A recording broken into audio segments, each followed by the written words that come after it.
This hearing of the Subcommittee on Military and Foreign Affairs will come to order. I want to welcome everyone.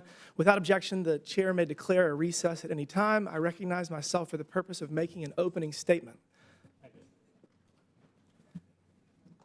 Good morning. Thank you for joining us today as we confront one of the most pressing national security challenges of our time, cyber espionage by adversaries targeting our critical infrastructure. I'd like to thank our witnesses for being here today and look forward to our conversation. In recent months, sophisticated cyber attacks by groups like Typhoon have not only compromised networks used by millions of Americans, but have threatened the backbone of our national security. Our nation's critical infrastructure is under attack at a staggering pace. Reports indicate that globally, cyber attacks against critical infrastructure increased by 30% last year, averaging 13 attacks per second. In the United States alone, over 420 million cyber attacks were recorded in just the last year. These incidents are not random errors. They are part of a coordinated campaign by a well-funded foreign adversary that exploits vulnerabilities. Typhoon, a Chinese state-sponsored hacking group with direct ties to the CCP's intelligence apparatus, executed an extensive breach that compromised U.S. telecommunication networks. This campaign targeted essential communication networks, including those operated by industry giants like Verizon and AT&T. They were able to intercept real-time calls and messaging data from over 1 million users. Critically, these attacks focused on gathering intelligence from high-value government and political figures. It is vital to emphasize these telecommunication companies are not at fault. They are on the defensive against an enemy that employs sophisticated tactics, using vulnerabilities and sometimes outdated infrastructure and exploiting weak points in network management systems to gain unprecedented access to our critical communications. This is not a failure of the private sector. It is a clear signal that our nation must take a more proactive approach. The damage control posture of the previous administration has left us vulnerable to these state-sponsored cyber attacks. Instead of merely reacting after breaches occur, we must be forward-thinking and resolute. National security is paramount, and it is our government's responsibility to safeguard the American people and the critical infrastructure that we rely on every day. Now more than ever, it is imperative for Congress and federal agencies to join forces with the private sector in establishing a robust, unified cybersecurity strategy. Legislators have begun proposing measures to require annual cybersecurity certifications for telecom companies, ensuring they adhere to strict security protocols. Yet this is only part of the solution. We must also invest in a more aggressive offensive capability that deters adversaries from exploiting our vulnerabilities, sending a clear message that cyber espionage against American infrastructure will have severe consequences. Furthermore, the sheer volume of these attacks should serve as a wake-up call for strengthening our critical infrastructure. When our communication systems, integral to our national defense, emergency services, and economic vitality, are compromised, it erodes public trust and jeopardizes our collective safety. It is our duty to ensure that our government agencies, in collaboration with private industry, take decisive action to upgrade cybersecurity measures and hold foreign state actors accountable.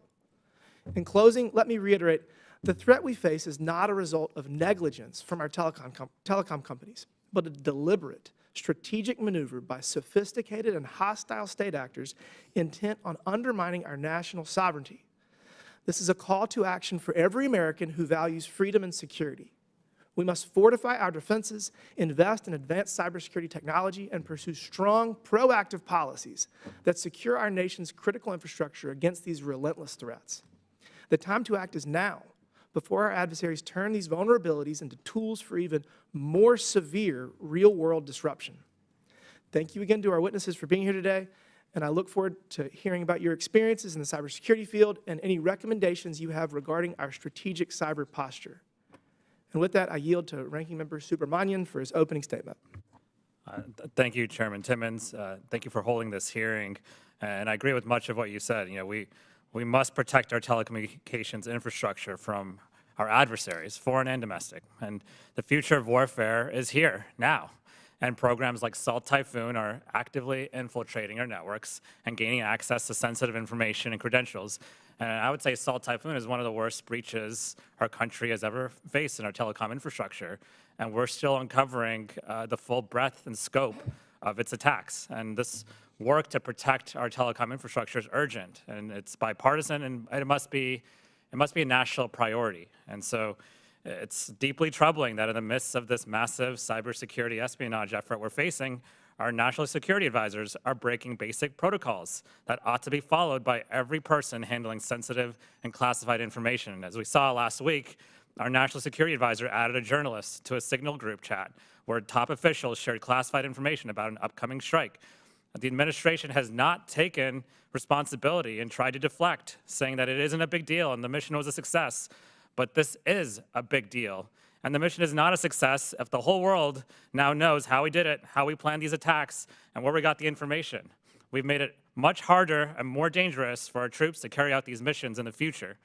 The administration also keeps saying that the information discussed was not classified, but if our war plans right before a strike are not classified, I would like a thorough review of our classification system, but I'm pretty sure it was classified. And either way, it was highly sensitive information and put our troops at risk and the American people at risk. It also told us who and what we were targeting. So if you look at these texts here, it says that they identified a target walking into an apartment building. Those texts revealed where we received our intelligence as well. It came from our Israeli allies, who are now furious that this source has been leaked. And our allies are already hesitant to share information with us and this administration. And now the administration has proven that our current national security leaders cannot be trusted to keep sensitive information safe. They'll just take our classified information and text it to whomever shows up in their contact list. The timing of when the planes were taking off, what kinds of planes were being used, and how we generally plan and conduct strikes like this were also shared in the chat. Again, all this information was sent around using a private, third-party app on private phones that we know are targets of Typhoon and other adversaries. So if the objective of this mission was to lose the trust of all of our allies, well, then the mission was a success. The administration says that accidents happen, but an accident is when you text gossip to your boss instead of your work bestie. Leaking sensitive military strike information to a journalist is not an accident. This is incompetence that puts our lives in danger. We need to hold our government leaders to a very high standard. And just 2 days ago, the White House said, and I quote, "case closed." But I disagree, and some others on the Senate side, including Republicans, agree with that we have to continue to ask questions about this. And I think the American people want answers. How prevalent is their use of Signal? And will we find out whether other information has been leaked? Are phones, private phones of these national security advisors being hacked by Russia, Iran, or China? Have any of these devices already been compromised? It's pretty clear that we got lucky in figuring out that this is happening because of the added journalists. And it's pretty clear that our national security leaders are using Signal all the time for communications like this. And so I hope my colleagues on both sides of the aisle today will join me in trying to provide real accountability and oversight over these actions. And we're here to talk about the risk of state-sponsored cyber attacks. Let's confront this most urgent vulnerability and work together to investigate this massive security leak. This is an issue of national security and the safety of every American. Thank you, and I yield back. Thank you. I'm pleased to welcome an expert panel of witnesses for today's discussion. I'd first like to welcome Mr. Josh Steinman, is the CEO of Galvanic, a cybersecurity startup that focuses on protecting critical infrastructure. Mr. Steinman also served as a senior director of cyber policy and deputy assistant to President Trump from 2017 to 2021. Secondly, I'd like to welcome Dr. Edward Amoroso, who is the CEO of TAG Infosphere and professor at NYU. Formerly, he was a senior vice president and chief information security officer at AT&T and has decades of experience as a leader in cybersecurity. Lastly, I want to welcome Professor Matt Blaze of Georgetown Law, where he focuses on security and privacy in computing and communication systems. Thank you. I now recognize Mr. I'm going to swear y'all in first. Pursuant to Committee Rule 9G, the witnesses will please stand and raise their right hand. Thank you. Do you solemnly swear or affirm that the testimony that you are about to give is the truth, the whole truth, and nothing but the truth, so help you God? Let the record show that the witnesses answered in the affirmative. Thank you. Please take your seat. I now recognize Mr. Steinman for his opening statement. Thank you, Mr. Chairman, and the ranking member and all members here for having us here today. My name is Joshua Steinman. I'm the CEO of Galvanic. We're a critical infrastructure cybersecurity company. previously served in the White House as a senior National Security Council staffer. I have a simple message today, and that echoes some of the messaging that we've already heard, which is that cyber threats to critical infrastructure are not contained to the telecommunications industry. It is an endemic problem across any number of other critical infrastructure sectors. Those include transportation, water, power, sewer, and the defense industrial base. Executive branch leaders have for years, in open testimony here in Congress, talked about the threats from both Russia, China, Iran, North Korea, and others to our critical infrastructure sectors. And now is the time for Congress to take action in concert with the executive branch, in concert with the new Trump administration, to finally get us on a footing to be able to defend these critical aspects of American life against foreign cyber actors. Thank you both for having me, and all members. Thank you. Thank you. I now recognize Dr. Amoroso for his opening statement. Well, thank you. Thanks for the invite, and I'm looking forward to our discussion today. I do a few things. I run a research and advisory company called TAG in New York City that allows me to kind of keep up on an awful lot of current issues in cyber. I advise enterprise, government, and so on. I also teach at NYU in the computer science and engineering department. I also have the privilege to try to teach cybersecurity to law students, which can be quite a challenge at times. But it's something I enjoy very much. But I'm perhaps most known in this industry as someone who spent 31 years at AT&T. So I've spent a lifetime protecting critical infrastructure. And last 20 years of my career at AT&T, I was in the top job there. So a lot of the systems and infrastructure and tools that are likely to be referenced perhaps in some of your questions today related to Salt Typhoon, I helped to design and build and put teams in place to operate. So I really do understand how much of this works. I stepped down from that role several years ago. So I'm happy to hopefully provide some insight there.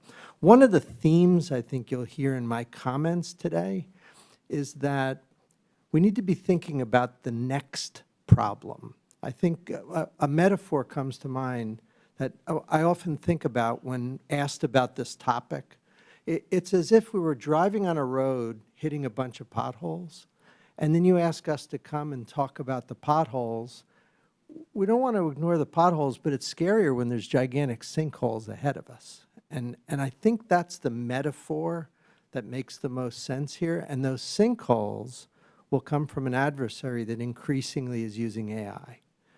And I think, again, you'll hear in my comments that unless we figure out a way to deal with that at a national level in a coordinated way, and yes, telecom's a big piece of that, but there's a lot of other pieces. Unless we do that, then I think we'll look back on Salt Typhoon as perhaps child's play. So I look forward to our discussion, and I hope my insights today are helpful to you. Thanks. Thank you for that. I now recognize Professor Blaze for his opening statement. Thank you, Mr. Chairman. I apologize that I will probably use my 5 minutes fully, unlike my co-witnesses here. So although I am in the law school as well as the computer science department, I'm here primarily with my technologist hat on. And I thought I would spend a few minutes just discussing the technical context in which Salt Typhoon was able to happen. And I trace this back to 1994. In 1994, Congress enacted something called the Communications Assistance for Law Enforcement Act, or CALEA, which mandated that telecommunications service providers incorporate into their infrastructure capabilities to support court-authorized wiretaps, sometimes called lawful access.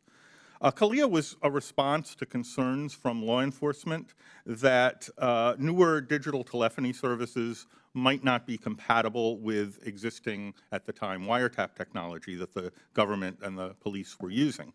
What CALEA did was shifted the technical burden for implementing wiretaps from law enforcement, where it had traditionally been for most of the 20th century, into the communications network itself.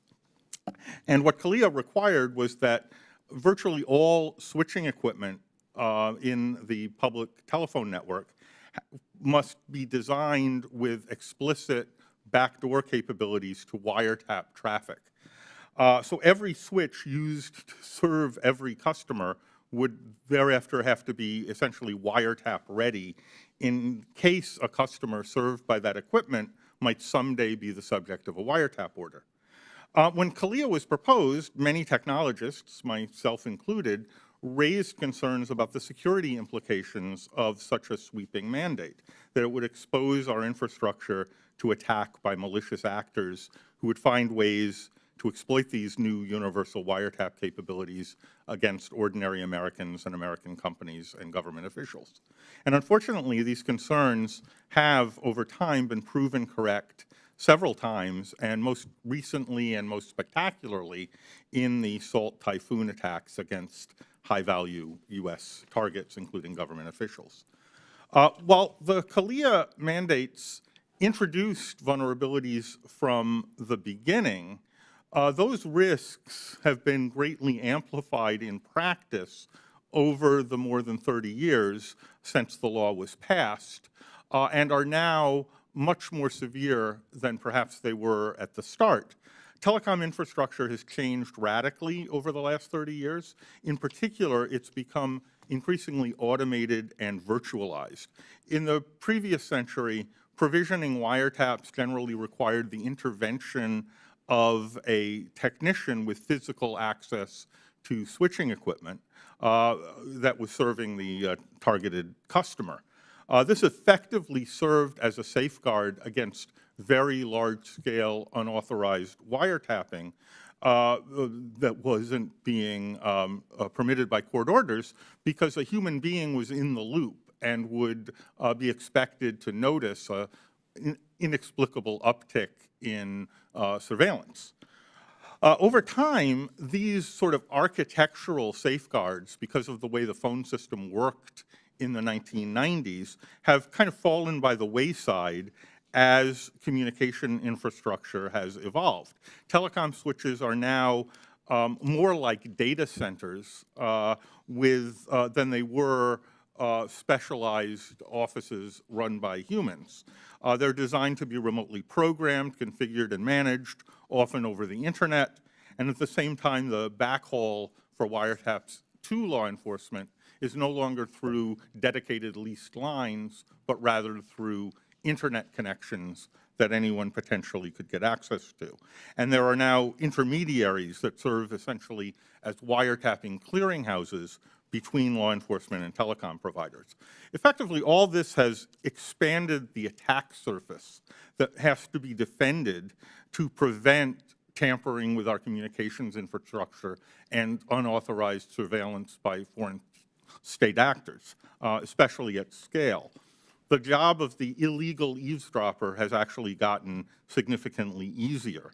And to put it bluntly, something like SALT Typhoon was inevitable and will likely happen again unless significant changes are made to our infrastructure and our approach to protecting it. Thank you. Thank you for that. I now recognize myself for 5 minutes for questions. Mr. Steinman, it is widely reported that U.S. critical infrastructure undergoes thousands of cyber attacks a day. While many of these attacks are not successful, it is impossible to stop all of them from achieving their goal. To begin, can you quickly describe the significance of the SALT Typhoon breach last year and its impact on U.S. national security? Yeah, thank you, Mr. Chairman. I would first want to ask for clarification, which I fear you may not be able to provide in terms of the language that we use here. So this is a challenge that we've faced for many years. I faced it in my last job. I even face it in my current job, which is that when folks say attack, I think often they refer to activities such as probing or other things that I think don't bear the same weight that the word attack actually does.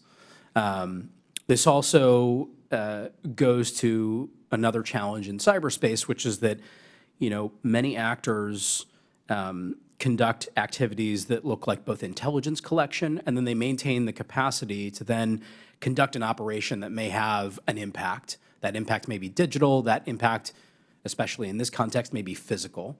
So would it be fair to say that instead of using attack, you'd prefer to use words like probing, monitoring, collecting, disrupting? I would defer to my academic colleagues here to choose the specific language. I would just caution against using the word attack. Sure. Because I'll certainly use that word very specifically to mean creating direct impact to Disruption. systems. Yeah, yes, sir. Okay, all right, I appreciate that. Yep. So in that case, I think, just to answer your question, we do see critical infrastructure bearing an intense degree of scrutiny, I guess, from foreign actors. Those foreign actors are reported, and again, you can consult the Director of National Intelligence's annual threat assessment to Congress, which recites these types of frameworks a lot, but we see foreign threat actors deliberately, repeatedly, regularly, and high volume interrogating critical infrastructure facilities across the United States, across the world. The challenge is that many of those critical infrastructure facilities, in fact, are not well defended. We could go into the reason why. I think in closing, what I would say, Mr. Chairman, is the internet is a dark and dangerous place. It can be, certainly. And our adversaries take advantage of the fact that we've essentially built out America's critical infrastructure from a digital perspective without a sort of wartime footing. And that means that these types of activities, in many cases, are purported to have found purchase. And what that means is that we do have foreign adversaries sitting on American critical infrastructure, and that gives them the possibility of being able to, at a time and place of their choosing, conduct an attack. Sure, thank you for that. I thought that our, I'll call it our 9/11 because that's when we kind of woke up when we were attacked. I thought our 9/11 was going to be the Colonial Pipeline attack, and we were days away from a catastrophe, and we have allowed our critical infrastructure to be basically operated by technology, and that technology has vulnerabilities. And it's funny because I was in Congress during the Colonial Pipeline attack, and they had to call all these 70 and 80-year-old retirees from all over the country to operate the pipeline with wrenches, and these guys knew how to hit it and know what to do next. And you know, IoT was operating the whole thing. Luckily, they were able to determine that the administration was actually what was breached as opposed to the operational control, so they were able to turn it back on. But you know, Dr. Amoroso, when these types of state-sponsored attacks, and I guess, you know, Salt Typhoon is state-sponsored, the Colonial Pipeline attack was likely somebody that was just trying to make some money. But do you believe that the U.S. government should retaliate against either state-sponsored actors or actors that are operating in countries that are not enforcing the rule of law to show that there's consequences for these kind of behaviors? And if so, what kind of response do you believe is justified? Well, it's a good question. It comes up all the time. Last 30 years, should we say the best defense is a good offense, right? That comes up a lot. I think the best defense is a good defense, right? You got to play defense. I mean, whether we decide to retaliate, sort of a separate issue, but I think it shirks the responsibility we have to do a better job, right? There's no question that Salt Typhoon, I feel like we're sort of lucky in a sense, right? Because we break down problems into two types of things. One's where they're peeking at your stuff, and that's never good. You know, you don't want anybody surveilling and pulling data. But somehow you feel like you survived that, it's not good. But if they're disrupting, if there's kinetic attacks where buildings have to be evacuated and people's lives are maybe taken, I mean, that's a whole nother thing.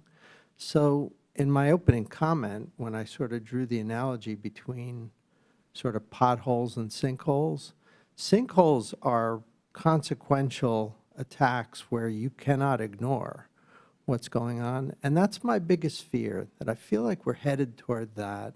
And now's a good time, I think, for a whole country, for everybody to kind of wake up and say, this is something we should pull together and fix. Something we're, in America, we're good at that. When we get pissed at something, we do pull together, and this is a really good opportunity, not just for this committee, but I think for our whole country to do something about it. Thank you for that. I just want to let my colleagues know that we're not going to be super strict on time, given the fact that some of us have left, and we want to make sure that we get the most out of this. And we will likely be doing a second round of questions at the end. Thank you for that. And with that, I now recognize the gentleman from Virginia, Mr. Subramanian, for 5 minutes. Mr. Chair, I want to enter to the record congressional testimony, SALT Typhoon, Securing America's Telecommunications Information from State-Sponsored Cyber Attacks, April 2nd, by Corey Simpson, JD. Without objection, so ordered. Thank you, Mr. Chair. So the administration has said that discussing attack plans on Signal wasn't a big deal because Signal is end-to-end encrypted. But what does that really mean? I just want to explain to people at home exactly how this encryption works and how a phone works, really. So end-to-end encryption means that after I press the send button on my phone, my message gets scrambled if you're using Signal. And that scrambled version travels to its end destination. Anyone who reads the message in the middle wouldn't know what I said, but what if the hackers aren't trying to intercept my message while it's moving? What if they had already hacked the phone itself, or hacked my friend's phone, who I'm sending the message to? So let's take a closer look at how a phone works. And you can see here there's a lot of ways a phone can get hacked. And Dr. Blaze, this is your area of expertise. Yes or no, is it true that hackers can access information on your phone if you are connected to public Wi-Fi? Under many circumstances, yes, with personal devices. And then can they access your phone and the messages you're sending through a Bluetooth connection or even a USB port, let's say? All those expose the phone to vulnerabilities. And isn't it true that if I accidentally clicked on, let's say, a malicious ad or a link, that could download something on my phone that could also make my messages or what I'm doing on my phone vulnerable? That's actually a very common way of attacking phones. So there are, even if you're using an end-to-end encrypted app like Signal, there are so many ways to hack your phone itself that, and America's top national security officials should know this, and they're probably the #1 target for many of these types of hacks. And it's actually, it's hard to believe that they would even be using Signal. There's a reason why we don't put secure information and classified information on Signal in the first place. And just yesterday, we found out that Mike Waltz's team uses Gmail to communicate as well. Mr. Blaze, is Gmail vulnerable as well if you're sending information, classified or sensitive information to and from people? I would say it's probably more vulnerable than Signal, correct? That's right. Well, Gmail isn't even end-to-end encrypted, so it's vulnerable to attacks on both the device and the network itself and Google's infrastructure. And has Gmail been infiltrated in the past for national security information? Yes. And can you tell me, do you remember any instances of that? There are many, many ways to attack a Gmail user. The most common is to obtain their passwords or other access control, and essentially log in as them with full access. And this happens so often that it's almost impossible to single out a single instance. But state actors are notorious for this sort of attack. And I think it's pretty clear that this shouldn't have been happening. And if any regular low-level defense or intelligence staff had been involved in anything like this, they would have been fired immediately. And that's what really is concerning to me now. Speaking of firings, we have actually been laying off a lot of our top cybersecurity experts at CISA and across the government. Dr. Blaze, what do you think would be the impact of some of these firings on our ability to defend against hostile cyber attacks in the future?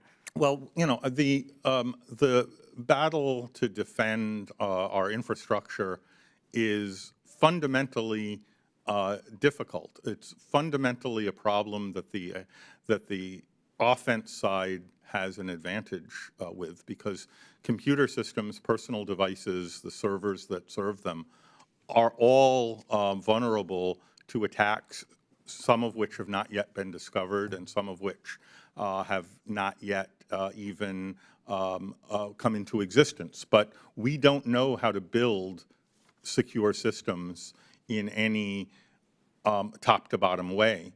So I would say that having an active defense to identify and fix vulnerabilities from all sectors, from the private sector, government, and individual end users, is essential. And Mr. Chairman, I ask for unanimous consent to enter into the record an article dated March 13, 2025. People are scared inside CISA as it reels from Trump's purge. Without objection, so ordered. Thank you. I think it's pretty clear that this shouldn't have happened. We need to understand how prevalent the use of third-party apps and private phones is when talking about classified or secure or sensitive information. And so we've sent a letter to the administration. I hope that we'll get some answers. I yield back. Thank you. I now recognize the gentleman from Texas, Mr. Cloud, for 5 minutes. Thank you, Mr. Chairman. I appreciate you hosting this hearing. I appreciate you witnesses being here. I actually came to this hearing thinking that we were going to be able to have a bipartisan hearing on this, as we all agree that CCP is a tremendous threat, that our infrastructure needs protected. It's surprising, again, to come to this and to see the politicization of this hearing. It seems to be that Democrat administrations can use signal, but Republicans can't. That when we have successful attacks against the Houthis, they get overlooked, but yet when the Biden administration withdraws from Afghanistan and 13 of our servicemen get killed, that the Dems sit on their hands and don't seem to be concerned about that at all. We just had another successful attack against the Houthis last night, so it seems that our administration is able to proceed unabated, regardless of the chicken little pie in the sky is falling stories from our ranking member. Thank you all for being here. Mr. Steinman, could you explain or answer for me, would signal messages be susceptible to exposure by the Salt Typhoon attack? I'd want to defer to my technical colleagues here to the left. Obviously, it's an end-to-end encrypted service. It's going to depend on a wide range of variables, including is the endpoint compromised. Again, I'd defer to the technical experts here. Mr. Marosa? Sure, I'm happy to provide guidance. So you're asking whether, in a sense, the Salt Chinese, Typhoon. Salt Typhoon. So Salt Typhoon is a broad description of an actor. Right, And group. one of the things we've learned, like, take the end-to-end cryptography argument that was made earlier, that the transmission is secure between the endpoints. It's using a type of cryptography called public key cryptography. It's a Diffie-Hellman key exchange. It turns out that's actually something that is susceptible to quantum computers, and it's entirely possible that the PRC could have a bunch of those in the basement. So I could imagine that even Signal is vulnerable to nation-state surveillance in real time. What we've learned is, in our own intelligence community, we've always been 10 to 15 years ahead of where we all think cryptography is. So chances are, it's kind of scary, Russia, China, and so on are probably a lot further along than we think they are in crypto. That's why I think, in general. This seems to me to fall into the, I appreciated your opening Yeah. statements where you talked about kind of the potholes of Yeah. yesterday, to where, in a sense, maybe this didn't fall into that category, but more in the, what are the sinkholes for the future? I Right. thought that was the whole idea, that from a security posture, whether it be in our typical DoD stance, but certainly in cybersecurity, Yeah. we need to be skating to where the puck is Right. going. I agree with you. I mean, I know where you're going, and I agree. I think China is a better actor than I think we had ever expected at this point. I mean, if you just sort of extrapolate back, we kind of used to lampoon, they don't know what they're doing. And then they got better, and then we kind of see Salt Typhoon, and all of us go, whoa, they've gotten pretty good. So I think that's a wake-up call. Whether it would be good enough to break signal, whether Salt Typhoon connects, we can sit and debate that. But I think if you push the puck forward on the ice a little bit, it gets pretty scary, where things like even signal, that's kind of my point, like where we're going Right. is, even things you might depend on now are probably not going to be things we can depend on soon. So all of us need to think through how we fix that. A couple of my big concerns, and I may run out of time to get both of them, but it's been said, if you find yourself in a hole, stop digging. So while we need to talk about what we can do going forward to kind of build and harden our infrastructure and those kind of things, I'm also concerned about what we might be doing already that is allowing access. I wonder, we don't know the actors or the group within Salt Typhoon. I think only one has been kind of outed. The rest we don't know, so we don't know where they're getting their training, but I do wonder how many of them were trained here in the United States at our universities. I wonder about the infrastructure that we get that's, even most of our phones are made in China, for example. Could you speak to that and what we could do to kind of harden Well, on the our digging infrastructure where it thing, is one- right now, and then we can yeah, talk about where we need to go. Great analogy. You do want to stop digging when you're in a hole.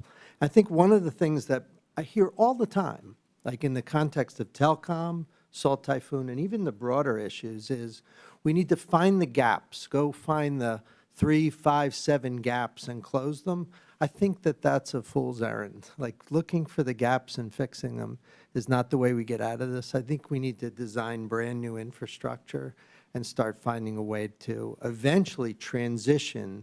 Like in our world, we would call that next-generation infrastructure, and I think that's something we have to do. It may sound like a big lift, but I don't see any other way. I guess my concern is, okay, if China's still building the next-gen hardware Right. and then importing it into the United States, do we still have that issue? I guess that's what the kind of question I'm asking. Well, we avoid, I mean, like, if you take and if we're still training, Yeah. we come up with the latest best practices, but then Right. we continue to train their cybersecurity experts and send them back home to do Yeah, damage I'm against I'm them. against that. On the hardware thing with Huawei, That's kind of, I guess, my concern. I don't know. it is sensible, others to your who want to- point, that for things like Huawei, that we stay away from that equipment. I think that's wise, and I think we've all probably agree with that. What's interesting is in Salt Typhoon, they didn't use any Huawei backdoors, because while I was at AT&T, I don't think they've since gone and bought any Huawei equipment. So that was not either the front, side, or even one of the components of the attack. So we sort of learned that they don't need that. Now, I'm not saying we should be buying that. I'm against that. But it was not part of the attack vector, which for a lot of us is kind of Thank you. We're going to have terrifying. time for a second round of questions. I now recognize Mr. that- Chair, I wanted to enter something into the record. Sure. I asked for unanimous consent to enter into the record an article dated March 27, 2025, titled "Previous Administrations Were Wary of the Messaging App Signal. Trump World Has Embraced It." Thank you for that. Without objection, so ordered. I now recognize the gentleman from Massachusetts, Mr. Lynch, for 5 minutes. Thank you, Mr. Chairman, and thank you for holding this hearing. This is a serious issue. This is a serious issue. What bothers me is that raising the issue of national security when our top national security and defense officials go on an insecure app and they talk about, they offer actionable intelligence in advance of a military operation in which our sons and daughters are at risk. And then if we raise it in the Oversight Committee on a hearing, it's politicization. It's one thing, I know a lot of my Republican colleagues, over 25 years, I've worked hand in hand with a lot of them on issues of national security. And, Senator Langford, when he was over here, very serious on that issue, worked with him on a bunch of different things. It's one thing, look, I can understand if Republican members don't want to say anything about what the Trump administration did on this and what they continue to do. But to call it politicization and also to give a blessing on what they did and call it a success scares the hell out of me. If you think that was a success, going on an insecure line in advance of a military operation and discuss openly on an insecure app the operational details of the forthcoming strikes on Yemen, including information about targets, Will the gentleman yield? systems and attack sequencing? Will the gentleman That's yield? okay. No, I'm not going to yield. I'm offended. I'm offended that members would say that's politicization when we're trying to protect our sons and daughters in uniform and use this forum. Are you kidding me? Are you kidding me? That was a colossal failure. We cannot encourage that. We cannot encourage that type of activity. On this committee, classified briefings, we were informed not to use Signal. We were informed that there are certain protocols that you have to take up. And, Will the gentleman yield? I'm not yielding, no. So, and my colleague got an extra minute on top of what. I'll give you 2. A minute and 40. So maybe I'll have time at the end to yield. Here's what it is. Here's what gets me. It is pointless for us to sit in this committee and try to grapple with the real issue of Salt Typhoon and other threats to our communication systems if the people at the top don't take it seriously. We can talk about all of the protocols and debate and devise the best methods and insist upon up-to-date technology and take all those steps. But if the Vice President, J.D. Vance, and National Secretary of Defense, Pete Hegseth, and Secretary of State, Marco Rubio, and Mike Walls, our National Security Advisor, and Director of National Intelligence, Tulsi Gabbard, go on an insecure line and talk about operational intelligence on an insecure line, then everything we do here is pointless. That's what I'm getting at. So we ought to be able to talk in a meaningful way and point that out. That's relevant. That's important. And they need to know that. And telling them that you were great and that was a success and look how great you did. That's not good. That's not good. That's not helpful to our national security. They made a mistake. Now, you don't have to say that publicly, but dear God, don't tell them that's the way to go. Nice job. Great success. That's insane. That's insane for anybody who takes national security seriously. That's what I'm getting at. And so our work here can't be just, it can't be just, advice to Democrats when they're in office. It has to be guidance as well to others. It shows that we're taking our job seriously. And it's not just for show. This is not politicization. This is national security. This is the real stuff. And there have been, and I'm happy to hear, there have been Republican colleagues who are very worried about this, and they've said that. And they try to be as respectful as they can to their Republican colleagues, and I understand that. I get that part. But that's a far cry from saying, way to go, do it again. That was successful. It's just, it does not bode well for our future and for the work of this committee. Let me just ask a quick question, Mr. Blaze. On top of all this, the Trump administration has just laid off 130 folks at CISA, and these are some of the very best. So the private sector is covetous of getting some of our really smart cybersecurity people to work for them. So when you lay off 130 CISA personnel, does that help our national security, and what problems does that present? Well, I can tell you that CISA in both the first Trump administration and the Biden administration was an invaluable resource in protecting critical infrastructure. It's a small agency. Arguably, it's been understaffed from the beginning, but it is essentially the only clearinghouse for threat intelligence across government and the private sector, and any diminishment of that capability will harm us. All right. Thank you, Mr. Blaze. Mr. Chairman, if I have any extra time, I would yield it to you. Mr. Chairman. Thank you. We'll have an additional round of questions if you'd like to ask additional questions. I now recognize the gentleman from Arizona, Mr. Biggs, for 5 minutes. Thank you, Mr. Chairman. This is an important hearing. Appreciate you holding it. Appreciate the witnesses being here, and you've been able to witness already the politicization of this hearing. So it's a crying shame. And Mr. Steinman, what I will tell you is I am a layman, and so I will use the term cyber attack, and I may mean probe, I may mean disruption, but I'm talking about a malignant actor, a malign actor who is trying to do something that is detrimental to some secure system that we have. That's what I'm referring to.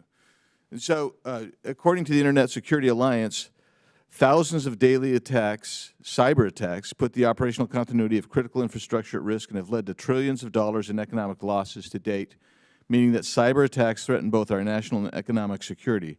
Estimates indicate that 40 to 70% of our private and public sector cybersecurity workforce and resources are spent on navigating a patchwork of overlapping, contradictory, and duplicative regulatory regimes. These contradictory schema are promulgated not only at the international, local, and federal level, but often between federal agencies themselves. Every minute spent navigating the bureaucratic morass of conflicting rules is time actually spent focused away from cyber threats. So my question for you, and I'll go with you, Mr. Amoroso.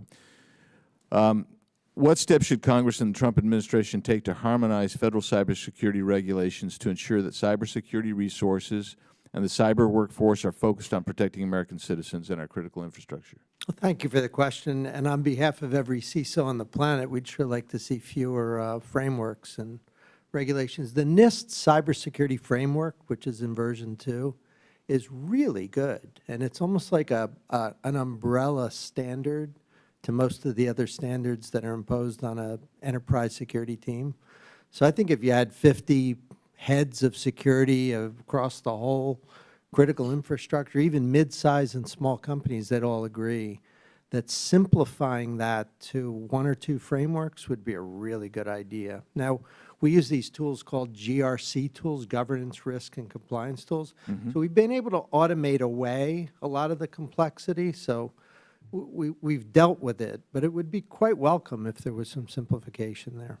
Do you have any thoughts on how tools like artificial intelligence could be deployed to assist in reviewing and constructing a framework? Oh, they'd be great. I mean, everyone in the room here has used ChatGPT, where you ask it a complex question, you feed this complex thing and say, explain this to me.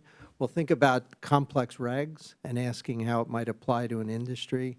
AI is really good at that. And so we've gotten pretty good at dealing with you'd use some words like complex, some rest, absolutely accurate. We've dealt with that using technology, but still it would be nice to simplify that. I think that would be, it would clean up a lot of the security infrastructure we have in place. Mr. Blaze, Professor Blaze, your written testimony outlined a concern that I share, that lawful access mandates present risk to Americans. Both that those tools may be abused, or that those lawful access mandates may be exploited by malign actors. And you talked about encryption. End-to-end encryption is not a silver bullet, but it is, as you discussed, an important countermeasure. Despite years of advocacy that Congress imposed wiretap-ready mandates on end-to-end encrypted communication tools, which, by the way, I really appreciate you raising that in your piece.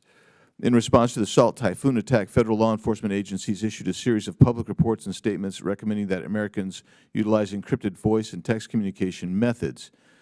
I ask for unanimous consent, Mr. Chairman, that one of those, the Cybersecurity and Infrastructure Security Agency's mobile communications best practices, be entered into the record. Without objection, so ordered.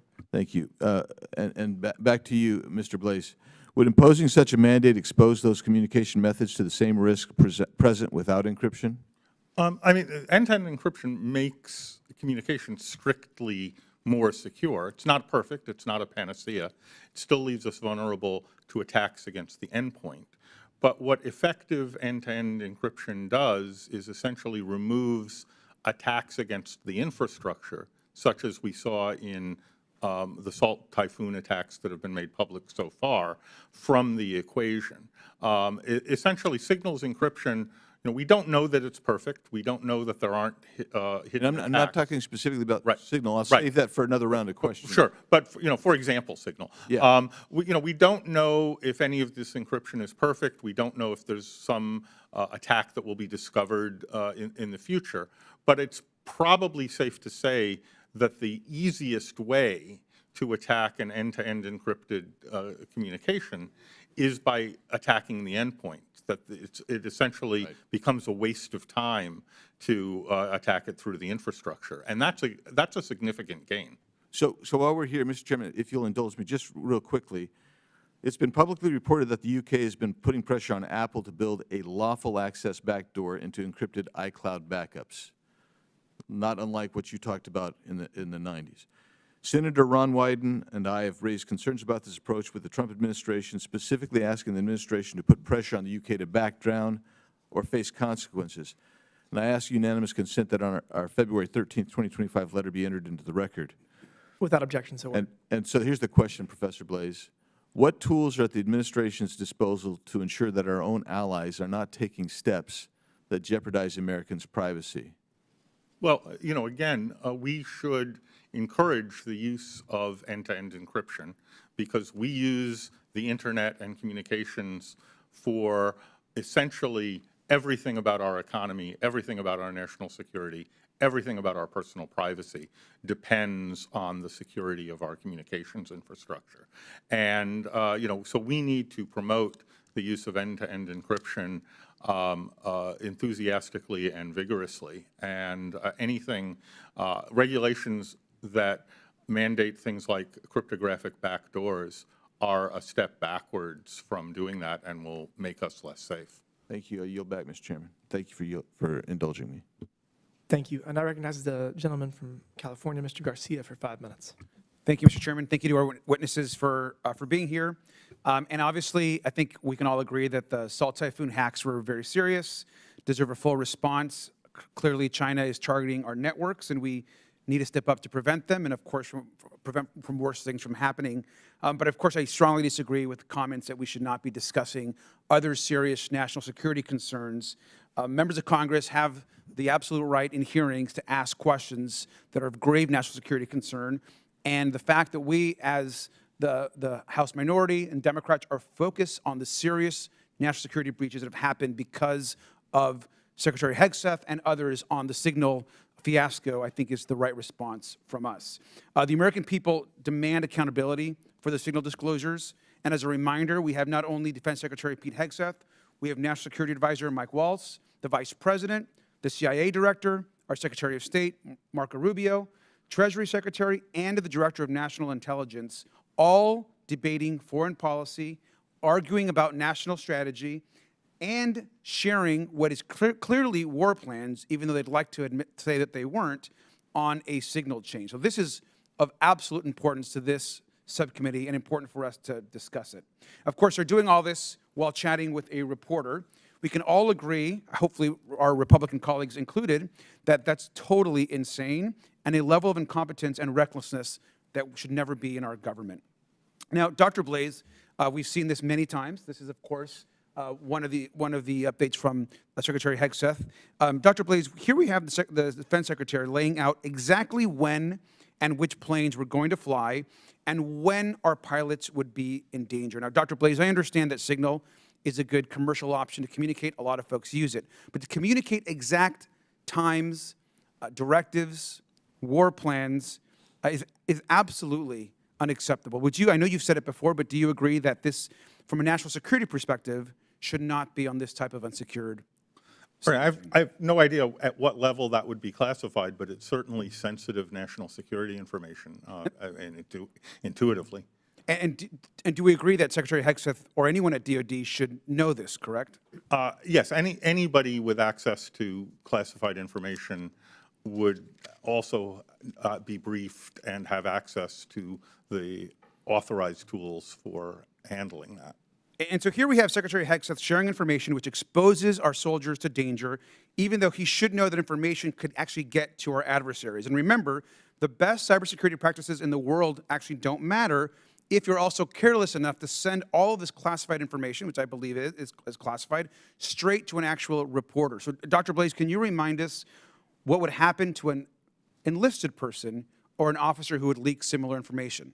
Well, I think, it's safe to say that if I did something like that, my access to classified information would be immediately revoked. I would probably be terminated immediately and be facing a criminal investigation. Right. So if you're a rank and file member of the military, you certainly would receive severe punishment for a variety of different options. Yet the Secretary of Defense is still in his position, having committed a major offense, clearly breached national security protocols, and put American lives in danger.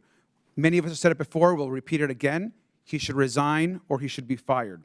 In addition to that, Hegseth, of course, we all know, has had numerous other issues in his past, been accused of numerous other things, was never qualified to actually do the job, and continues, in my opinion, to not live up to this enormous mistake that he, of course, and others made.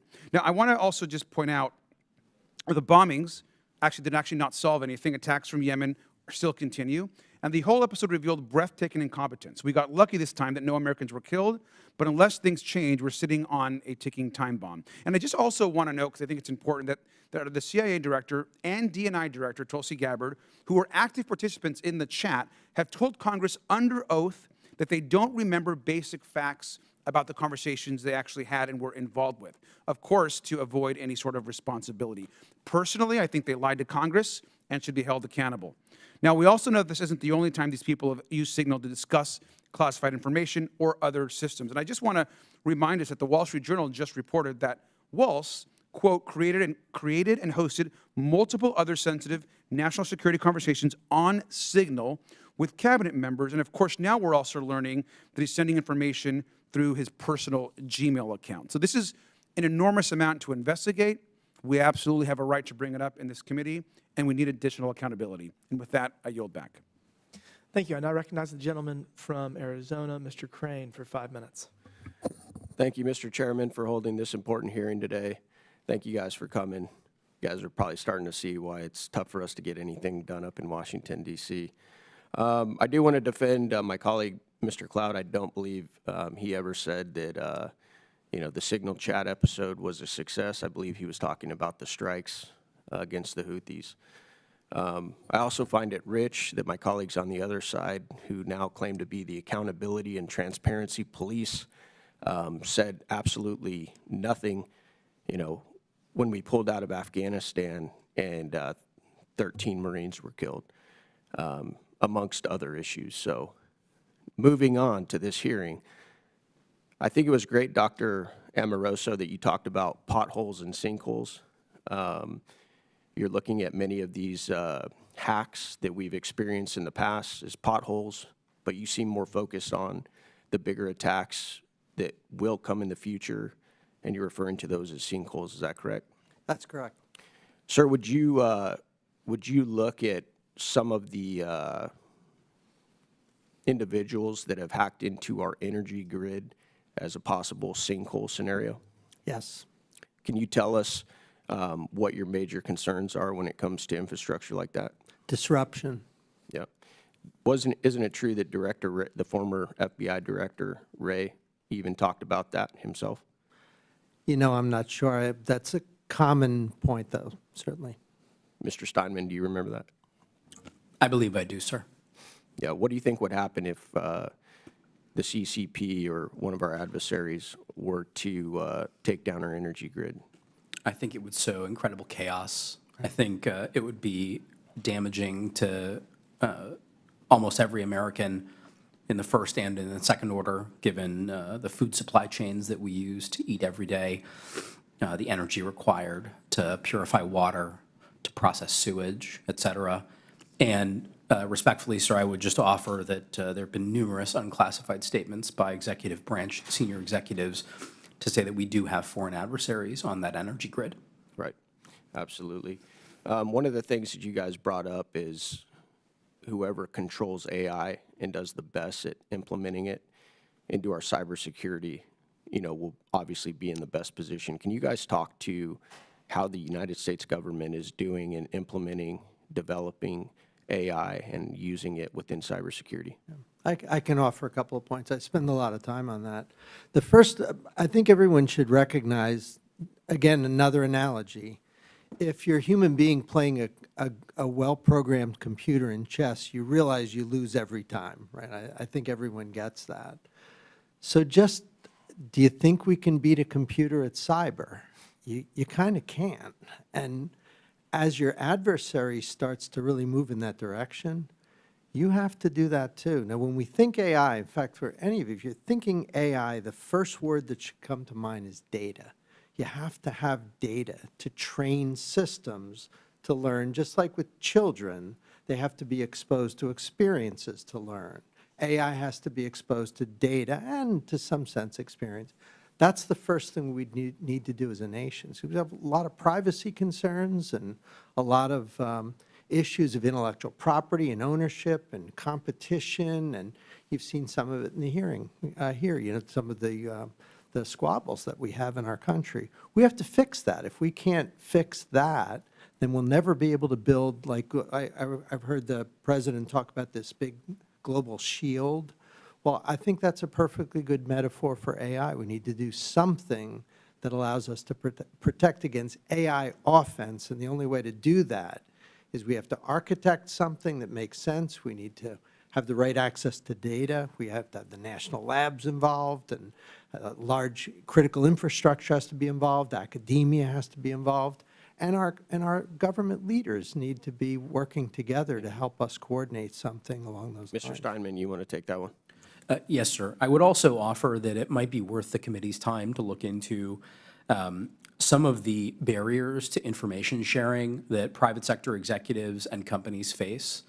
I believe it was mentioned previously around DHS's role as acting as an information clearinghouse, but there are a number of barriers around liability protection that I believe, in order to adequately address, will require congressional action. So I would just offer that up as a possible place where you all could do some work. Thank you. I yield back. Thank you. I request unanimous consent that the subcommittee shall have a second round of questions for the members. Without objection, so ordered. I now recognize myself for 5 minutes of questions. So I was hoping to talk about Salt Typhoon more, but I just want to clarify some things about this signal chat issue. So there's really three components of it. There's the app signal. There's the individuals that are communicating on the app's cell phones, and then there's the content and the people that had access to the content. So let's talk with signal first.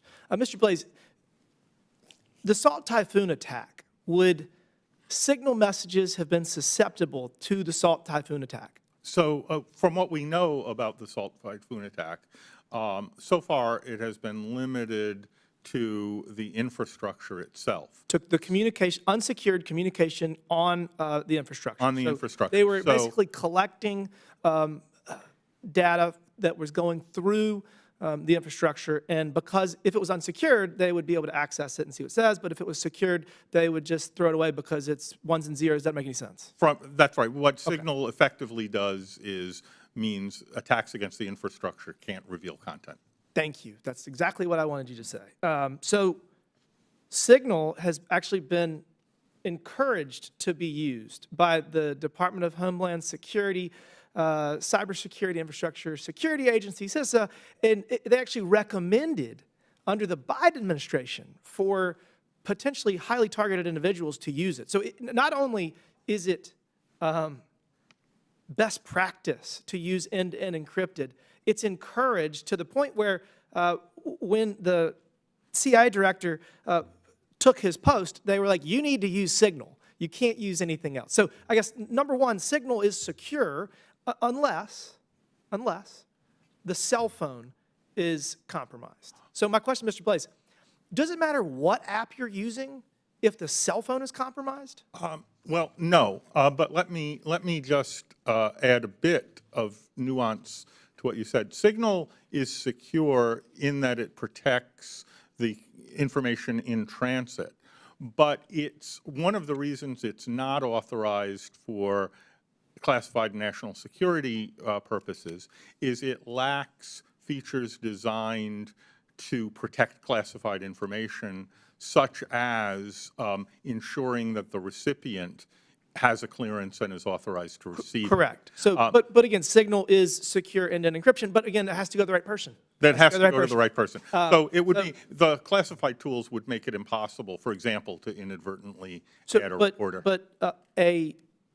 Again, if the cell phone is compromised, it doesn't matter what app you're using because the cell phone's compromised. And in this case, our national security actors are not, have their cell phones checked, their cell phones were not compromised. Obviously, the issue now becomes the content, which was not classified. Was it best practice for a reporter to be included? No.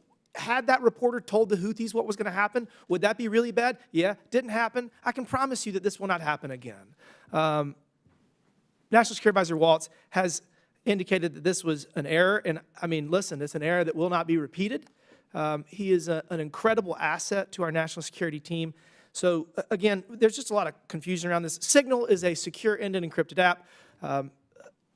The cell phones were not compromised. A person was added in error, and it did not have any impact on the outcome of the operation, which was a success. So, I mean, I think the biggest thing here is that I feel like my colleagues across the aisle are talking out of both sides of their mouths when they're concerned about this Signal chat that had no adverse impact on national security and did not involve classified information. And I can promise you it won't happen again when we didn't have any hearings on Joe Biden having classified information that he actually had no right to have in his garage from his time in the Senate. Hillary Clinton's, classified email private server for days, and Joe Biden used a fake email account to correspond with his son's business associates. So I guess all of these things, we're here to talk about Salt Typhoon and what we can do to, as Dr. Amoroso pointed out, avoid the sinkhole.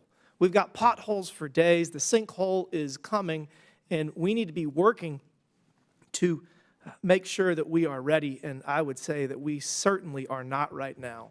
So I look forward to working with my colleagues across the aisle to make sure that our country's critical infrastructure is secure, and we got a lot of work to do. With that, I yield back, and I now recognize the gentleman from Virginia, Mr. Subramaniam, for 5 minutes. Could I get unanimous consent first to enter into the record a couple articles? One, Chinese hackers are said to have targeted phones used by Trump and Vance. This was October 25th, 2024. I believe that's New York Times. Without objection, so ordered. And then the second one was Pentagon warned staffers against using Signal before White House chat league. I believe this was Washington Post on Tuesday, March 25th, 2025. Without objection, so ordered. Thank you, Mr. Chairman. Mr. Blaze, have you seen any evidence that the personal devices of the people who are using Signal were compromised or not compromised? I've seen no evidence one way or the other. Yeah, so we don't actually know if their phones were compromised or not, but we do know from the articles I just sent into the record that certainly the vice president was already a target. And certainly if I were looking to target someone, I would look at our national security advisors.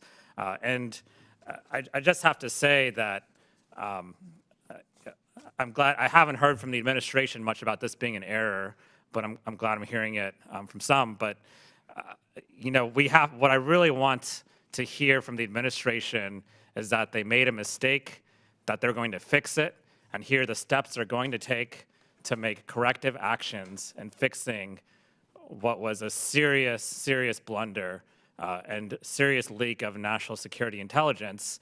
And that's my problem with this, is that even if you say that mistakes happen, there are no steps right now in fixing this as far as I know. And there's no one admitting that they made a mistake.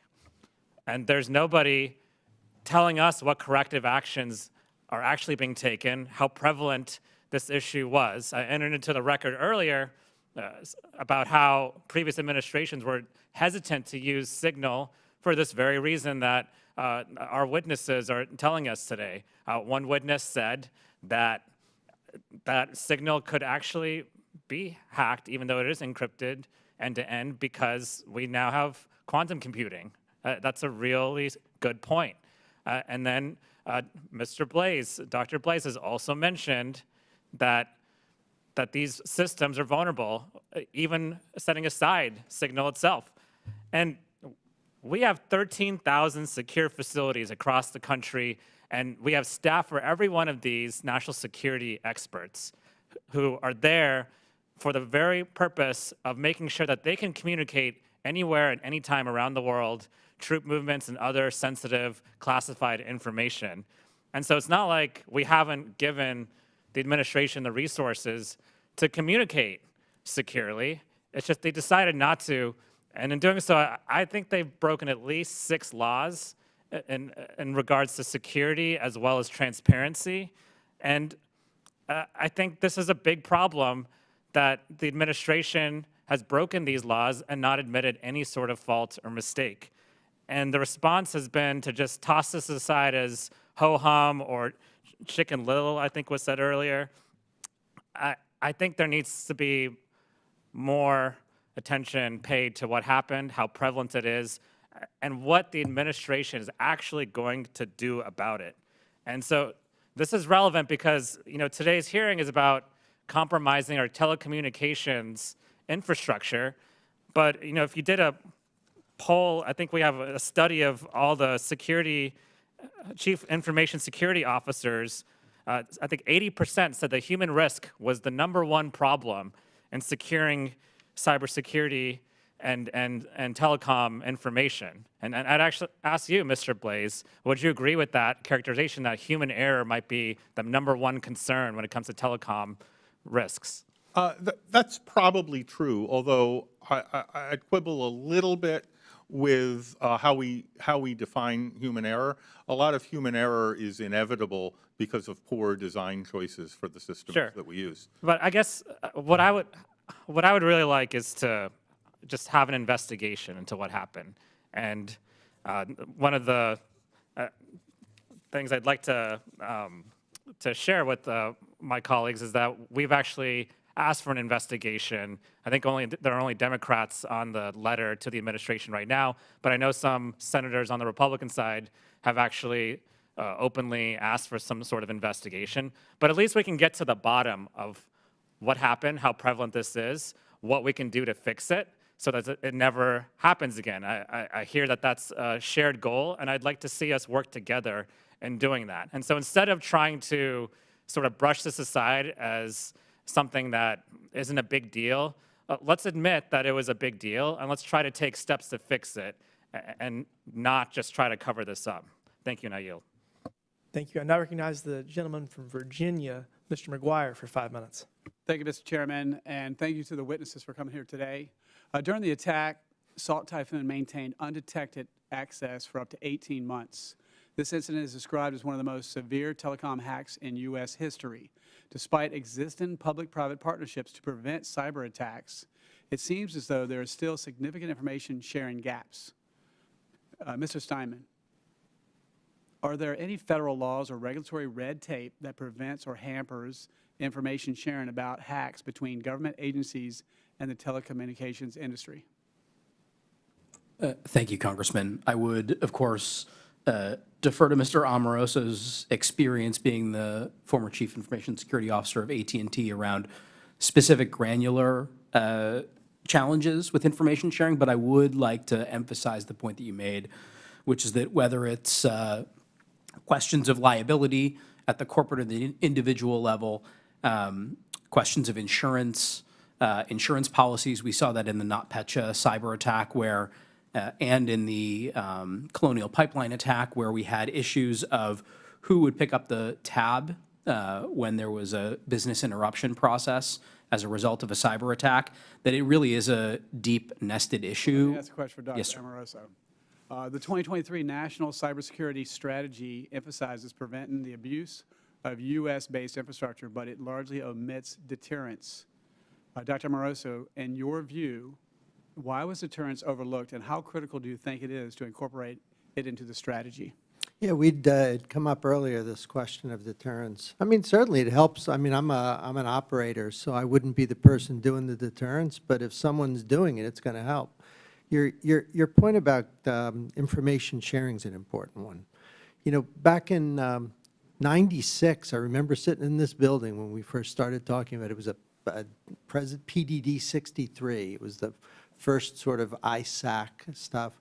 We were very hopeful that information sharing would solve a lot of problems. It kind of hasn't. I wish it had, and I wish I could tell you that just improving the communications will make things better, but I've kind of given up on that. I think it's time now to build a new barn, you know what I mean? Like, I think the one we have has been patched so many times, and it's so rickety that you and I are standing looking at it going, you know what?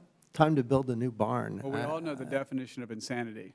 And, you know, China believes that everything can be used as a weapon, and it should be used as a weapon. So how would you propose, Dr. Amoroso, the U.S. increase the cost on China to deter their cyber operations, especially when they seem to act with impunity under the current framework? Yeah, I understand. Obviously, deterrence can be done in any number of ways. Not really my area of specialization. You can do it with diplomacy. You can do it with non-cyber. But I think the best deterrence of all is to have the best defense on the planet. You know, if they can't break in, then there's no discussion. Yeah, it seems like we're in a reactive position rather than a proactive position on that. I would agree. I think that's where we are now. I think you and I would agree on that. But I'd like to get around that. I think there's active defense. That's different than deterrence, you know what I mean? Sure. So Congress and President Trump established the Cybersecurity and Infrastructure Agency in 2018 to protect critical infrastructure and guard against cybersecurity threats. Under the Biden administration, CISA diverted resources to collude with social media companies to surveil and censor American citizens. Would you agree with that? I don't know anything about that. The others might know something, but I don't Mr. know Simon? that much. Yeah, that's my understanding, sir. And how about Mr. Blaze? Would you agree with that statement? I have no idea how the resources were allocated. Sure. Well, thank God we got President Trump back in the White House to fix the broken agency and restore it to its congressionally directed mission. But I would ask you, if you wanted to become a subject matter expert in cybersecurity for the purposes of help in the Trump administration, and I guess I'll start with Mr. Steinman, where would you go? What would you do to become a subject matter expert so you could better help make decisions in Congress to help President Trump's America First agenda and protect us from China and other adversaries? There's great resources available at the SANS Institute. That's a place where I point a lot of aspiring young cybersecurity professionals. There are classes taught by my two fellow panelists at Georgetown and NYU. I'm sure they'd love to have you as well. Thank you. Dr. Amoroso. Ditto. There's a lot of good resources. Mr. Blaze. Absolutely, and I'll point out many of my students are here in the gallery. Awesome. And tell me where they're students. Georgetown. With that, I yield back. Thank you. Thank you. I now recognize the gentleman from Texas, Mr. Cloud, for 5 minutes. Thank you again, Chairman. And one of the big concerns I have is, of course, we need to secure ourselves against China, harden our infrastructure, you know, do everything we can to stand against what they're trying to do.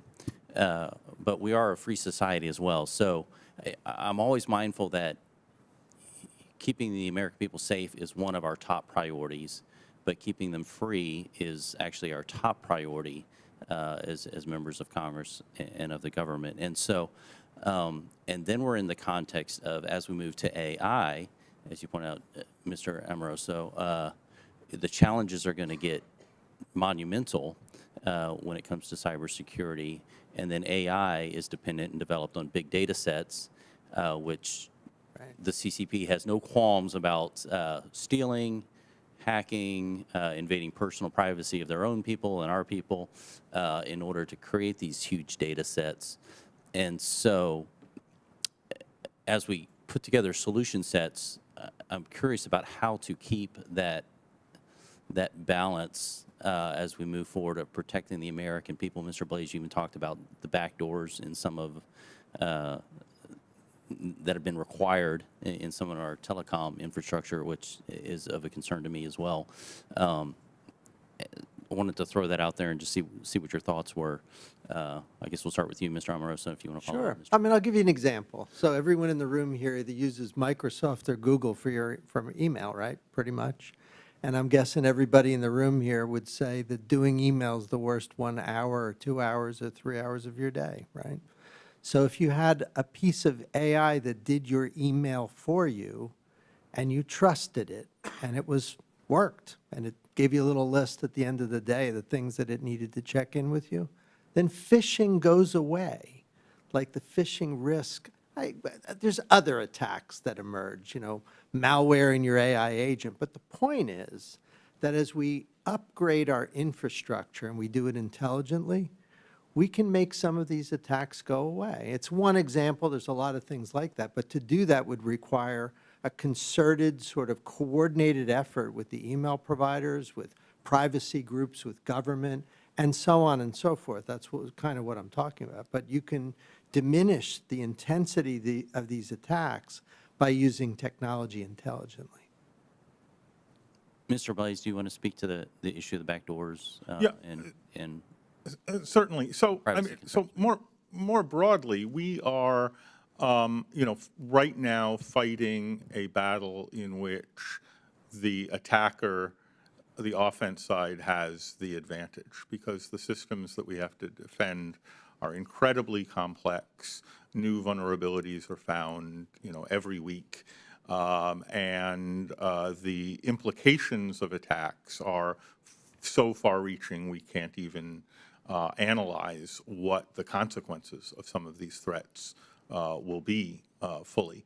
And we will probably be at a disadvantage on defense for a while. It's one of the fundamental problems of computer science that we don't know how to build bug-free software.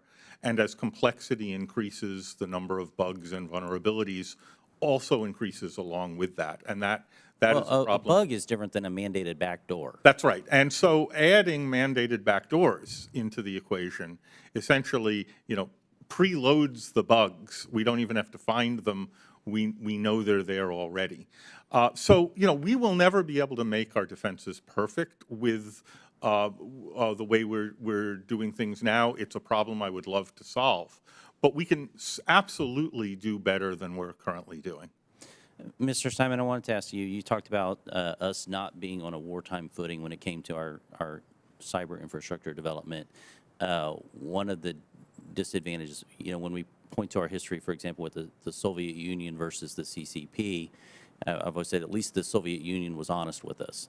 The CCP has pretended to be our friend while they've planned for world domination and certainly our demise, and used every avenue, including cyber, to be on a war footing against us, while we, especially in the previous administration, would refuse to acknowledge that as a nation. What does that look like using your experience and knowledge base? Yes, Congressman, I think that's right. I think the Chinese Communist Party and their military intelligence apparatus are already in a footing that we would describe as a wartime footing. They believe that that's the posture that they should have 24/7. And they use language to try and communicate to us that they are not in that footing, and they use that language deliberately to deceive us and to make us think, oh, everything's okay, we can just sort of be friends. They do this while hacking us blatantly, while then denying when they get confronted. And so I believe that it's time for us to take a much more aggressive posture. That's what we did when I was in the White House during the last Trump administration. And I believe that it's the smart thing to do now.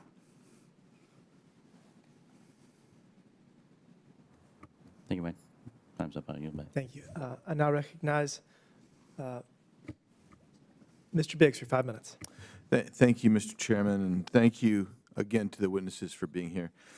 I just have a couple of specific questions and then a comment or two and then back to questions. So the first question is, do we know there were more than 1 million people who essentially victimized in the cyber attack that has consumed us today, well, should have consumed us today? Do we know if each one of those victims, because I would say they're all victims, were they each and every one notified that they were a victim? Do we know? Mr. Steinman, do you know? I don't know, Congressman, and I think it's a great question. Dr. Amoroso or Dr. Blaze? I've spent a lifetime with these kinds of large-scale attacks, and almost always the answer to that question would be no. And I agree with Dr. Amoroso. Yeah, I always wonder with my own paranoia, if I'm in that group somewhere, But in any event, and that leads me to some specific questions with regard to states and working with the Fed. So you've all kind of alluded to this. There needs to be cooperation, there needs to be communication, needs to be some kind of mutual communication about what needs to be done. How have the states themselves responded, or how are they being treated in this? Is there? Let me back up. Is there any kind of working collaboration that really exists today? Mr. Steinman. Thank you, Congressman. I would point to some of the bright spots in America's cybersecurity apparatus as the National Guard elements that do cybersecurity. They've done a lot of activity both at home and abroad where they will train with victims of some of the most latest attacks. Is this a broad? What I'm trying to find out, is there a broad coalition, a collaboration that's going on? I mean, or is it a pocket here, siloed here, siloed here? I've seen it state by state with the state partnership program of National Guard cyber elements. Okay. I do believe that is coordinated to some degree at the Pentagon, but you'd have to dig into that. Okay. Any other comments from Dr. Amoroso? I coach a lot of the security leads at the state level, and it's the full range. There's multi-state, different groups, multi-state ISACs and so on, coordinating this and that, councils, groups. But they also compete. They want to be the top state, to do cyber. But the one thing they all say in common is, we have no resources, we need more people. I think I've never met a state that says, gosh, we're good. So they do need more resources. Yeah. Yeah. Oh, I would just point out that, the resources of states are very much at a disadvantage compared with the national resources that we have of the federal government. Effectively, we don't ask the state police to repel foreign military invasions. And, in a lot of cybersecurity issues, that's exactly what we're doing. Yeah, I'm thinking of places like Arizona, which has one of the largest nuclear facilities in the country, in Palo Verde, and I'm really interested. I've talked to them, and they're actively trying to protect that structure. The state is, but I'm not sure whether the resources are there and whether the personnel is adequately there. And now I'm just going to make a quick comment here. And I have to do this, and I'm sorry, because I wanted to get to some very specific issues, but this comment has to be made.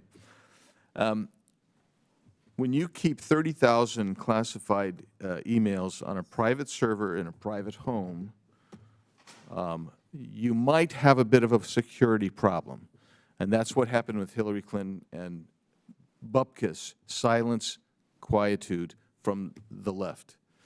Dr. Blaze, I'm not trying to put you on the spot, but I am going to put you on the spot because they asked you a question. I'm going to ask you a question to follow up, so it's not meant to be an attack at all. But with regard to CISA and the individuals that have been riffed at CISA, I assume you don't have any personal knowledge of any of those persons, any of their qualifications, any of their performance capacity, any of their skills, their training, et cetera. Is that fair to say? That's fair. Yeah. So that's what we mean when we say this gets politicized. They don't know, we don't know.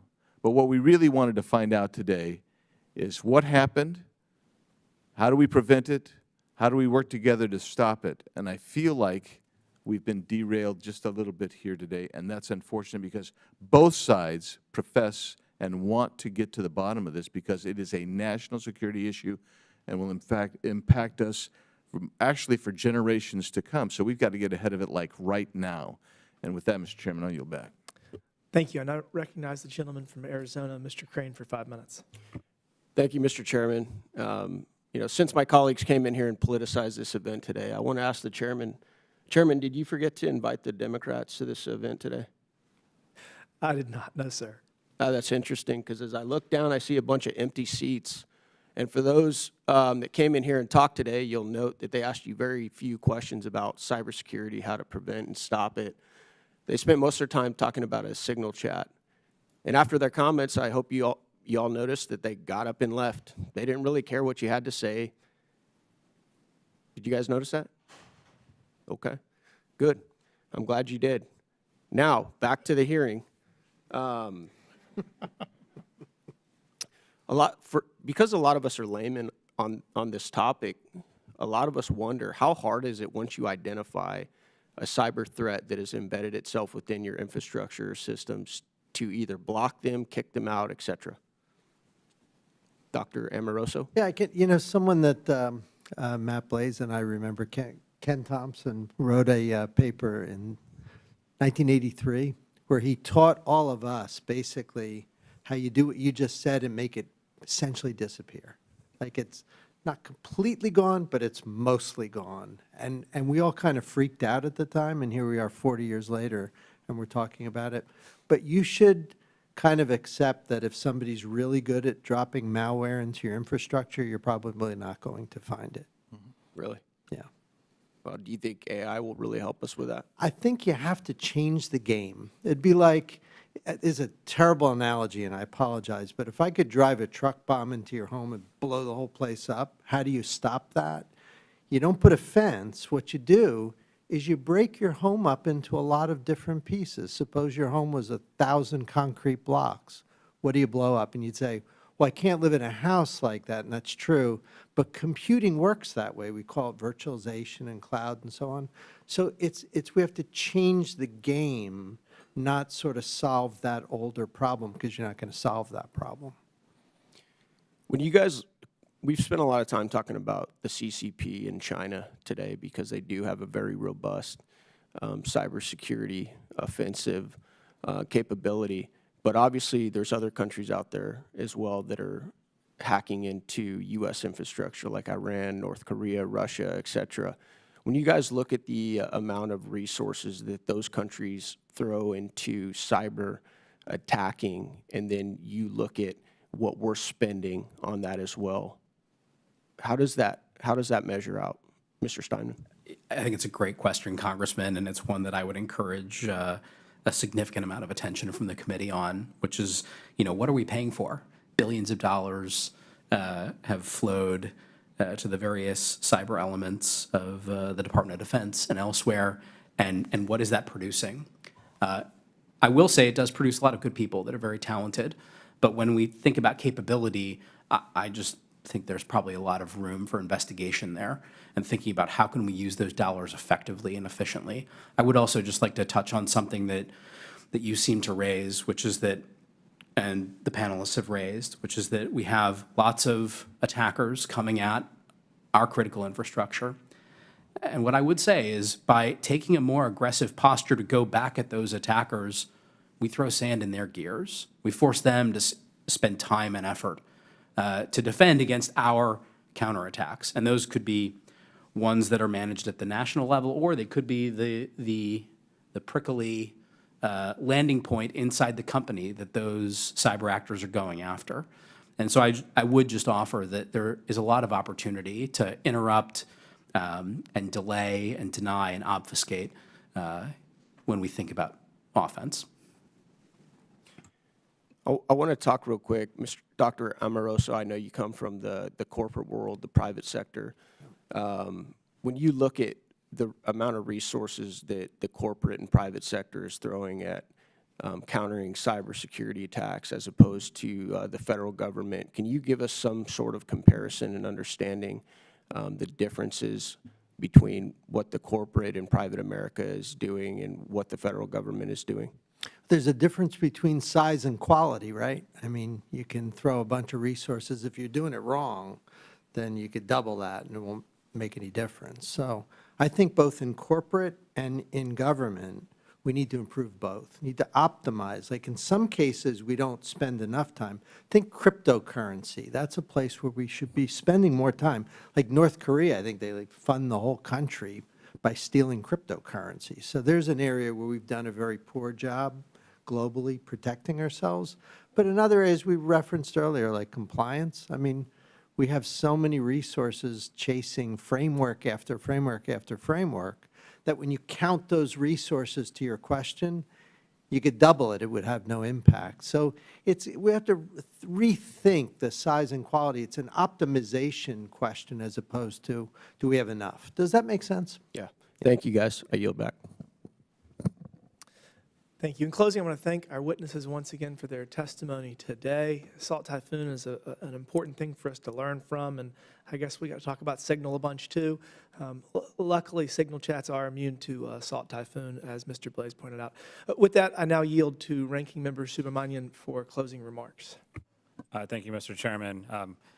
Just before I go into my closing, I want to address a couple of things. One, someone mentioned that they didn't know who the CISA employees were, what their qualifications were. They actually, many of them live in my district, and so I can tell you from hearing from a few of them, they're actually, many of them were fired because they were probationary employees and who are actually very highly qualified in the work they're doing and actually had very good performance records. And we had actually, in the past 2 administrations, including the first Trump administration, been begging tech talent to come to CISA and come to the federal government, and then we fired them all. And so we're actually, a judge actually said that that was illegal, and so they're currently on administrative leave. But it's a big risk to our country when we are chasing away tech talent in our federal government. And so that's what really concerns me. And second, I still think we need to have an investigation into what happened with these Signal chats. If we want to fix the errors, if we want to make sure that this mistake doesn't happen again, we need to know first what happened, second, what corrective actions are taken. Third, if this wasn't classified information, we should actually be able to have a secure briefing where we can get the communications from CENTCOM to the SecDef on exactly what they were saying and whether that was classified or not, and what he shared, whether that was classified or not. We can do that in a secure briefing room. But in either case, we need to get to the bottom of what happened, and that doesn't need to be partisan. But somehow it's become partisan. That's disappointing. I want to end by just sharing, again, constituent stories about this Signal incident, because this really does hit home for many of the veterans and military families that live in my district. One constituent said that they've worked in national security for 18 years. I've held the highest security clearance for 18 years. And for 18 years, I've lived a life most people will never understand. My promise to defend this nation doesn't stop when I clock out. It permeates every single aspect of my life. It affects who I marry, who I live with, who I date, who I'm friends with, who I speak to. I would be sitting in jail right now if I had done something as brazen, thoughtless, and dangerous as what J.D. Vance, Pete Hegseth, John Ratcliffe, and Mike Waltz, among others, did today. A second, whose son is in the military, said that our nation's top defense official shared sensitive troop movements over a commercial social media platform without verifying who was on the other end is not only reckless, it is terrifying. Our service members and their families deserve leaders who treat their safety with the gravity it demands.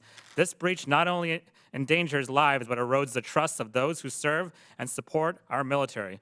My son has sworn to defend this country. I expect the same level of responsibility and integrity from those in charge. I yield back.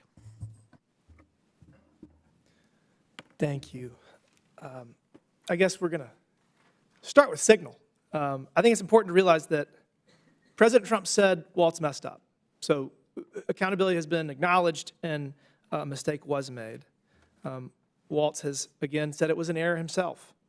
I think what's important is that no harm resulted from this mistake, and I can promise you that it will not happen again. So I appreciate that my colleagues across the aisle want to continue talking about Signal, but I think what's important is that our administration is leading in the global community and is holding our adversaries accountable and keeping us safe.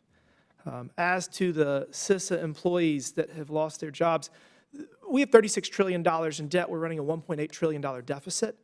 We have to right-size the fiscal ship in order to address any of the challenges that lie ahead. And while it is unfortunate that all of the probationary employees across all of the government were let go, we cannot continue forward on the trajectory we are. We just can't afford it. We can't afford it. So we're having to make these decisions in order to make sure that we have the American dream for generations to come. Lastly, but certainly not least, Salt Typhoon, why we're here. So we've had a good conversation about the exposure. Obviously, the Chinese were able to use outdated infrastructure to gather enormous amounts of unsecured data, and they focused it largely on Washington, D.C. because it's our seat of government and because they're able to learn what we're planning, learn from the communications between our government officials. And I realized that my colleague from Arizona was asking the question of, was his data collected? If he's communicating on the phone or through unsecured text, I guarantee it was. So, you know, and they probably were able to figure out that he was a member of Congress, and we need to use Signal, which is funny. We need to use Signal because it is more secure. I also want to talk about what I think Dr. Amoroso mentioned, that we got to have good defense. And I agree with him. I think that we need to do a much better job, and we can do that. We got to invest. I think the bigger thing, I actually, on Liberation Day, as President Trump talks about tariffs for, you know, right-sizing our competitiveness in the global economy, I think that we have the opportunity to use tariffs in cybersecurity by holding our adversaries accountable. If you breach critical infrastructure, if a foreign adversary or even a foreign actor that is in a country that's not enforcing the rule of law, if they breach a business in the United States, if they breach the U.S. government, if they breach critical infrastructure, we can say, all right, this is why we believe it's the Chinese. This is the attribution. We're going to hold you accountable by using tariffs to extract revenge of some kind, to create a deterrent threat to make sure that this doesn't happen again. In the case of the Colonial Pipeline attack, we could give the resources to whatever country is struggling to enforce the rule of law. In the case of 9/11, harboring al-Qaeda was enough for us to physically invade. So it's not unreasonable if a terrorist or a foreign state is going to cause immense damage and threaten our national security, that we just use tariffs to hold them accountable, to extract economic pain. These are the conversations we're going to be having going forward. And I think that we need to both invest in a good defense and also go on offense and make sure that we're able to use every tool in our toolbox to hold both nation-state actors and non-state actors accountable. That's the future. And again, I just really want to thank the witnesses for being here today. This was a very productive conversation. And with that, I'll close. Without objection, all members have 5 legislative days within which to submit materials and additional written questions for the witnesses, which will be forwarded to the witnesses. If there's no further business without objection, the subcommittee stands adjourned. Thank you.